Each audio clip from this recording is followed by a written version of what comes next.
मेरी माँ के सामने बहुत छोटा सा रूप बनाया बाबा ने और कहने लगे मैया हमको कुछ निशानी दे दीजिए। ग्रंथ है हमारा आपका श्री रामचरितमानस सोपान श्री सुंदरकांड में से भैया एक एक बात ऐसी है जो हमारे जीवन में आनंद भरने वाली है। देखो मेरे बाबा अतुलित बलधाम हैं, कवन सो काज कठिन जग माही, जो नहीं हो ये तात तुम पाही। लेकिन जानते हो माँ के सामने जैसे ही पेश हुए ना तो बहुत छोटा सा रूप है।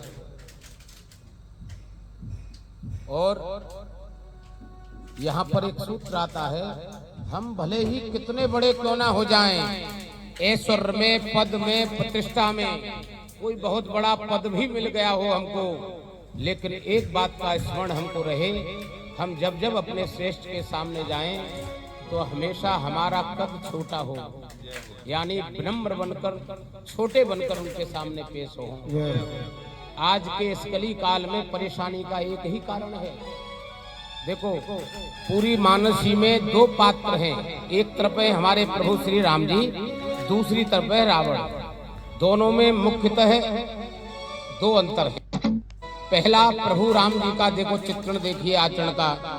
प्रात काल उठ के रघुनाथा, मातु पिता गुरु नावहि माथा। प्रात काल उठ के रघुनाथा, मातु पिता गुरु नावहि माथा। प्रात काल उठ के रघुनाथा, मातु पिता गुरु नावहि माथा। प्रात काल उठ के रघुनाथा, मातु पिता गुरु नावहि माथा। प्रात काल उठ के रघुनाथा, मातु पिता गुरु नावहि माथा। प्रात काल उठ के रघुनाथा, मातु पिता गुरु नावहि माथा। यह श्रेष्ठ आचरण हमारे आपके लिए है जो प्रभु ने करके बताया। लेकिन जानते हो दूसरे पक्ष में कौन है? रावण। रावण का आचरण क्या है? मानहि मातु पिता नहीं देवा, साधु न सन करवावे सेवा। मानहि मातु पिता नहीं देवा, साधु कर करवावे सेवा।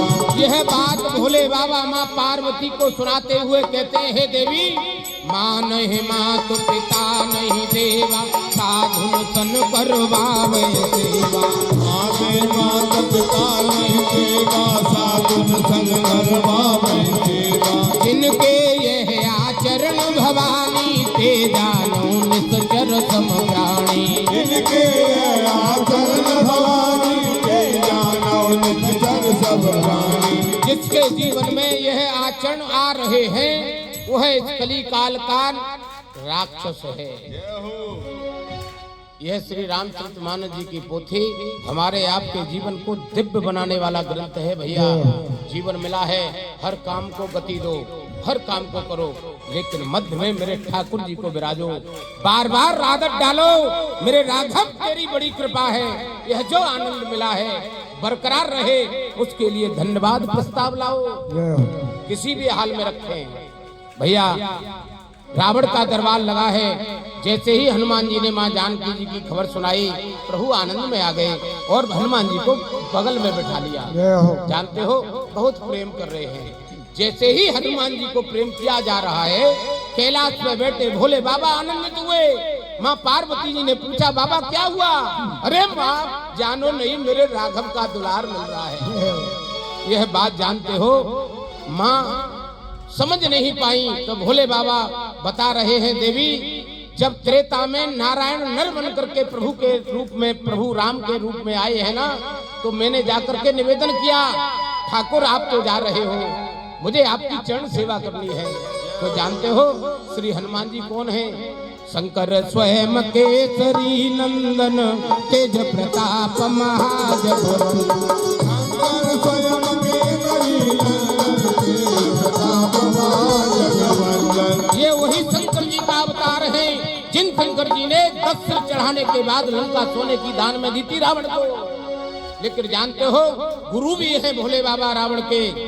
रावण जब अनीति के रास्ते पर चला, इनकी बात को नहीं मानता था, तो भोले बाबा ने कहा था चिंता मत कर, 10 सिर चढ़ाने के बाद जो लंका तेरे को दान में दी है, जो जीवन में आनंद भरा है, विध्वंस का कारण मैं ही बनूंगा। यह जो त्रेता में प्रभु के साथ श्री हनुमान जी हैं, ये भोले बाबा का अवतार है। इसलिए यह आनंद भैया जो भोले बाबा को हिमालय पर हो रहा है, वह आनंद बाबा हनुमान जी को प्रभु की शरणागति में हो रहा है। प्रभु को खबर सुनाई गई। इधर मंदोदरी माँ ने रावण को बहुत प्रकार से समझाया, देखो जिनको तुम वनवासी कह रहे हो वो परम पिता परमेश्वर हैं, ऐसे समझ में नहीं आएगी। तुम्हारे जैसे बलवान खरो दूषण को मार दिया। अरे तुम थोड़ा सा सोने से जगो, इस कुल की बढ़ाई चाहते हो तो शरणागति हो जाओ, माँ जानकी जी को वापिस दे दो। एक बात नहीं सुनता है, अहंकार में अंधा है, कहता है अरे तुम औरतों की तो बुद्धि ही ऐसी होती है, डरपोक, चल रहने दे। और हृदय से लगाकर प्रेम दुलार करके भैया अपने दरबार में चला गया। दरबार लगा है। मंत्री बताते हैं सरकार पूरी सेना समुद्र के उस पार आ गई है, क्या करना चाहिए? तो जानते हो जितने भी मंत्री हैं वह वही राय देते हैं जो रावण सुनना चाहता है। जब हमको कोई बहुत बड़ा पद मिल जाता है तो जानते हो अहंकार आ जाता है और हम इतने मद में अंधे हो जाते हैं, हम यही भूल जाते हैं कि हमारा पिछला जीवन काल कैसा था। हम आज से 20 साल पहले कहाँ थे, आज राघव सरकार ने यहाँ भेजा है तो कुछ कराने के लिए चुना है। अहंकार में अंधा है, गुरु की मानता नहीं है, सचिव की मानता नहीं है, वैद्य की सुनता नहीं है। तीनों बहुमूल्य व्यवस्थाएं थी रावण के पास, सचिव माल्यवन जैसे और वैद्य सुखेन जैसे जिनको जीवन दान देने की क्षमता आती है। लक्ष्मण जी को जब शक्ति लगी, संजीवनी बूटी केवल सुखेन वैद्य ने ही बताई थी।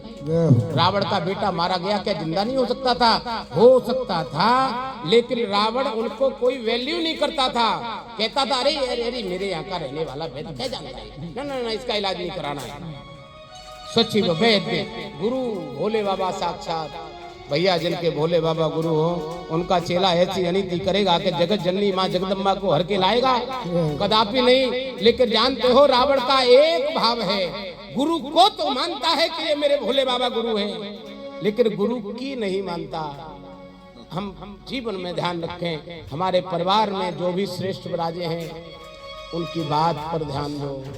वह जो राय आपको दे उनकी बात को मानो, भले ही उनको ना मानो, लेकिन उनकी बताई गई रास्ता को आप मानेंगे तो जीवन में प्रकाश आएगा, अंधकार कभी नहीं आ सकता। संकट कटे मिटे सब पीरा जो सुमरे